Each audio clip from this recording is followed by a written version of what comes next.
बिस्मिल्लाहिर्रहमानिर्रहीम। अस्सलाम वालेकुम वरहमतुल्लाहि वबरकातुहू। زما نوم اشفاق دی او د سیفټي یو نوې ویډیو سره حاضر یم. په دې چینل چې سیفټي کوم ویډیوګان دي دا تاسو له په کور کې او د کار ځایونو کې په محفوظه طریقه باندې کار کولو کې مدد درکولی شي.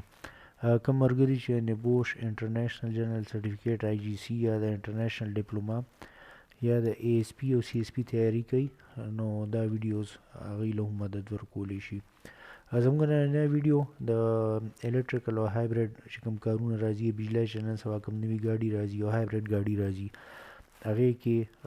د اور د فایر هیزرډ باره کې ده چې کې د اور لګېدو خطره څونه ده او هغې نه بچ کېدی څنګه شي سړی. تاسو ته ملګرو دا پته وي چې نن سبا کوم الکتریکل یا هایبرید ګاډي دي نو دا چې کوم دی ډېر زیات مشهورېږي ورځ په ورځ د دې استعمال ډېر زیاتېږي ځکه چې دا د انوایرمنټ یا ماحول دوست یو پلوشن نه جوړوي. خو چونکې تاسو ته پته وي په هر نوي ایجاد کې څه نه څه مسله هم وي نو د دې چې کومه یو غټه مسله ده نو هغه د دې د اور د کله کله په دې کې اور لګي. الکتریکل یا هایبرید ګاډو کې چې کوم دی ډېرې زیاتې غټې د بجلی بیټریانې لګېدلي او اکثر دا بیټریان چې کوم وي نو دا لیتیم آین ټایپ بیټریانې وي او په دې کې چې کوم اور لګي نو هغه چې کوم دی دې کې چې کوم بجلی سټور وي نو د هغې په وجه باندې وي. لکه مطلب لکه دا په خپله فیول نه دی د دې اکثر پارټ خو چې کوم دی نو دغه زیات چې کوم د دې وزن وي هغه د سټیل نه راځي د دې کورونه وغیره سټیل نه جوړي خو دې کې چې کوم بجلی سټور وي نو د هغې نه چې کوم دی د هغه بجلی نه آرکس یا د اور لګېدو ډېر زیاته خطره وي. دا هماغه شان اور چې کوم بیټري بینکس اکثر تاسو به اورېدلي یو پی ایس سیسټم یې په غټو بلډینګونو کې بهر ملکونو کې چې کومې لګېدلي نو هغې کې بیټري بینکس وي هغې کې هم دغه شانتې د اور لګېدو خطره وي. د امریکې یو اداره ده ان اف پی ورته وایي نیشنل فایر پروټیکشن ایجنسي نو هغه چې کوم دی د اور باره کې چې کوم څیزونو باندې اور لګېدی شي دې باره کې ډېر زیات ریسرچ کوي او د فایر فایټینګ سیسټم یې ډیزاین کوي دې باره کې سټینډرډز جوړوي. نو دغه ان اف پی په ویب سایټ باندې او دوی سره چې کوم دی د الکتریکل او د هایبرید چې کوم ګاډي دي د هغې د اور باره کې د هیزرډ او ریسک باره کې ډیټیل معلومات شته دی. الکتریکل یا هایبرید ګاډو کې چې کوم دی غټې بیټریانې لګېدلي دا بیټریانې څنګه وي دا لیتیم آین بیټریانې او دا یو غټه بیټري په هغې کې چې کوم دی بیا داسې وړې وړې خانې څنګه چې د بوټانو باکس وي دغه شان د سټیلو وړې خانې پکې او په هغه خانه کې بیا واړه واړه سیلونه پراته وي دغه شان سیلونه یي لکه څنګه چې عام مونږ لکه ټارچ کې استعمالوو یا لکه د ماشومانو کې لونو کې دا غټ سیلونه استعمالیږي نو داسې سیلونه وي نو داسې په زرګونو سیلونه د ګاډي په بیټرۍ کې وي. هغه سیلونو سره دوی څه چل کړي چې هغه مطلب لکه لس دولس یا شل چې کوم دی یو د بوټانو باکس یا د دراز عمره باکس ول جوړ کړي په کې یا د سټیل نه جوړي او بیا دغه شان 50 یا 80 یا 100 څونه چې غټه بیټري نو هغه یې چې کوم دی دغه درازونه یا بکسونه چې کوم دی راوځي کړي او دې نه بیا یو غټه د سټیل بیټري جوړه کړي. په دې کې دا مسله یي چې فار ایگزامپل دې کې په دې یو سیل کې اور لګي او ترمل رن اف ریاکشن پکې وشي نو هغه اور او ګرمي پیدا کوي بیا چې سره خواته کوم مطلب لکه سیل یې کې اور لګي نو دغه شان لکه دا دغه چې شروع شي اور ترمل رن اف ریاکشن ورته وایي نو دا ترې پورې دا اور بندېږي نه چې څو پورې د دې کې چې کومه سټور بجلي ده چې ټوله ضایع شوي نه وي. دا اوس زه چې تاسو کوم معلومات در کوم نو دا ما د ان اف پی د ویب سایټ نه کتلي دي.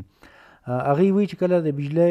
چې کوم الکتریک ویهیکلز دي دې اور او د عام ګاډي په اور کې دا فرق دی چې الکتریکل ویهیکل د اور دپاره ډېرې زیاتې اوبه پکار دي د اور مړ کولو دپاره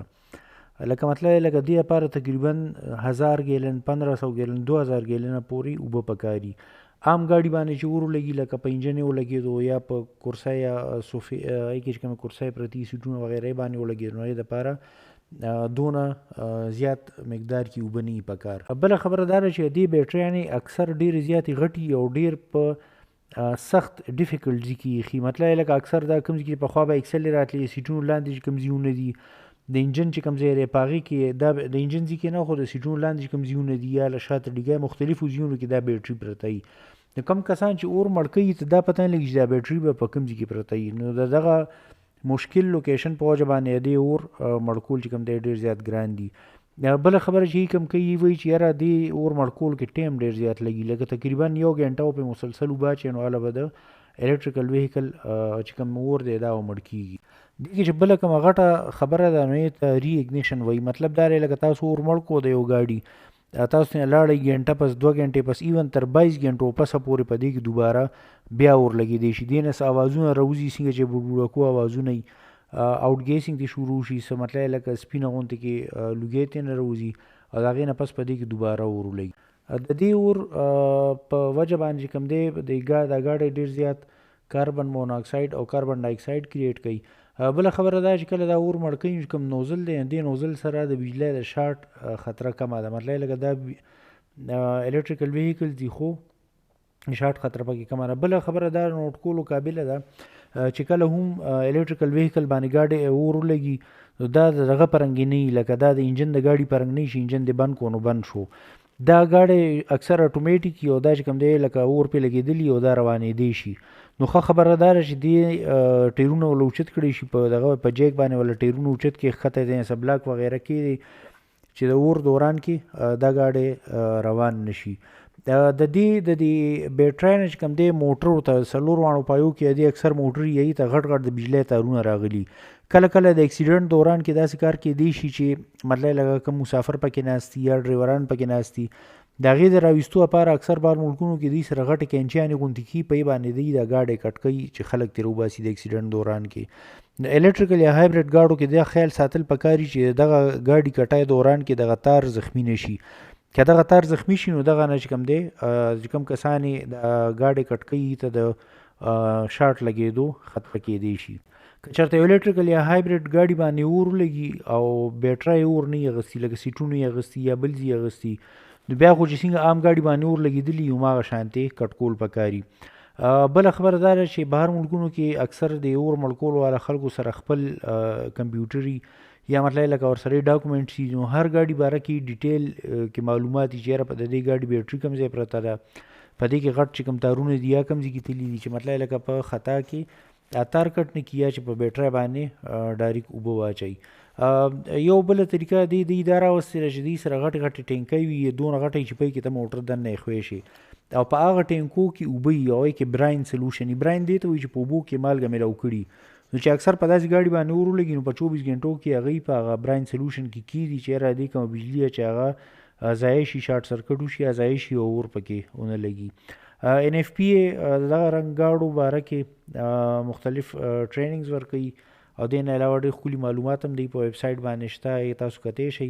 د دې ویډیو په ډسکرپشن کې به زه څه هیشټیګز لیکم، داسې هیشټیګز دي چې موږ غواړو چې پښتو کې دې باره کې خبرې وشي او معلومات خلکو ته حاصل شي. بل یو خبره ایډ کول غواړم چې دا ګاډي کله پارکینګ کې ولاړي دا ډېر زیات خطرناک وي. اوس ریسنټلی داسې حادثې شوي دي چې غټ سمندري جهازونو کې د جاپان یا امریکې نه الکتریکل ګاډي راځي او هغه الکتریکل ګاډي ته اور لګېدلی دی او هغې نه چې کوم دی ټول سمندري جهاز ته اور لګېدلی دی او سمندري جهاز چې کوم دی بیا ډوب شوی دی.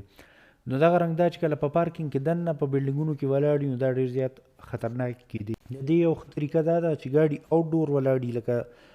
پارکینګ کې دننه مه ودروئ او د نورو ګاډو یا بلډینګونو نه د دې ښه سپریشن یا مطلب لکه میټر 2 کې ولاړي که دې ته اور هم لګي چې هغه بل ګاډي ته یا بلډینګ ته نه لګي. چې کوم ځای کې الکتریکل ګاډي استعمالیږي یا پارک کېږي پکار چې دا غزي کې په انډکشن ټریننګ او ټول باکس ټاک کې موږ دا خبرې